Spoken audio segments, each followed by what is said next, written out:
Got a question from Chris W. of Sioux City. Wait, isn't that where the Litigation Hall of Fame is? No matter. He is having some customer challenges.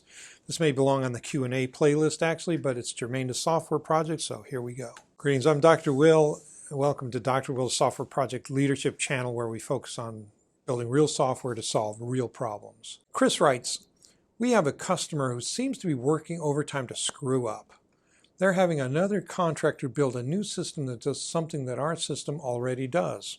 We've tried to ask them about it, but they don't want to talk about it. What should we do? They're actually putting their own business at risk, reinventing the wheel. Well, if you've already subscribed to the channel, thank you very much. Appreciate that. If you'd like more content like this, then subscribe to the channel and hit the bell to be notified when it becomes available. Also, if you're interested in getting my thoughts on a particular project situation you're living through, then snag a free 15-minute no-pitch consult. We'll provide a link in the show notes for that.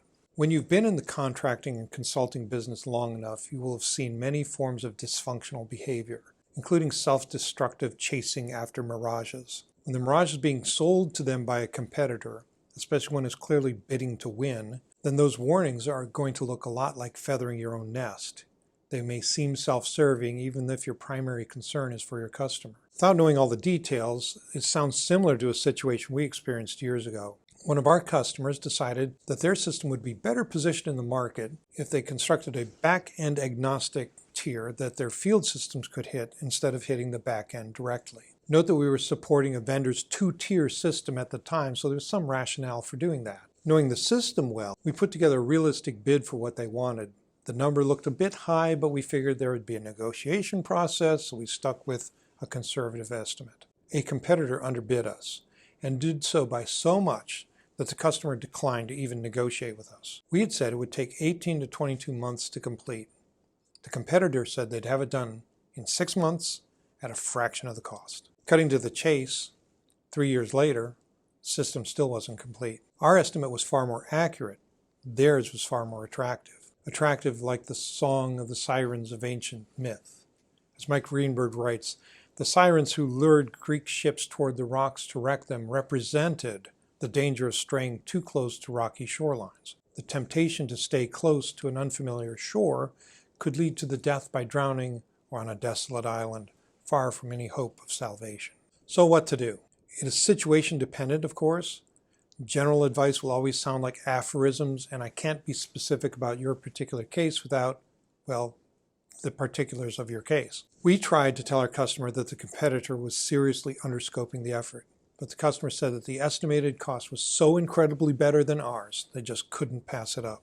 We're not privy to the final resolution if there has been one.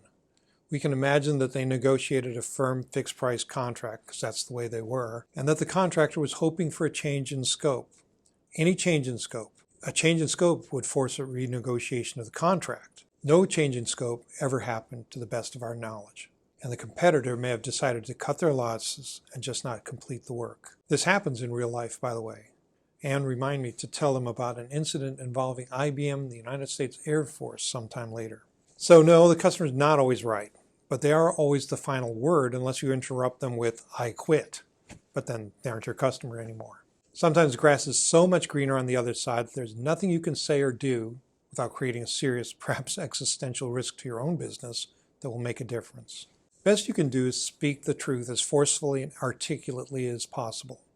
And if you fail to convince them, then stand back and try not to be caught in the blow-by. Be ready to assist in cleaning up the mess and realize that even without saying, I told you so, and you shouldn't, your words will carry more weight in the future.